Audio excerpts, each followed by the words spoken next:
ابلیس کا سب سے پسندیدہ کام۔ رسول اکرم صلی اللہ علیہ وآلہ وسلم نے فرمایا، ابلیس کا تخت پانی پر ہے، وہاں سے وہ اپنے لشکر روانہ کرتا ہے۔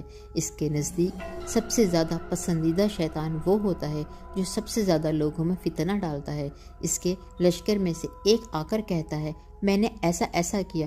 وہ سردار کہتا ہے، تم نے کچھ بھی نہیں کیا۔ پھر ان میں سے ایک آ کر کہتا ہے، میں نے ایک میاں بیوی کے درمیان جھگڑا کروا دیا، اور وہ اس کو اپنے قریب کر کر کہتا ہے، ہاں تم نے بہت اچھا کام کیا، اور اس کو گلے لگا لیتا ہے۔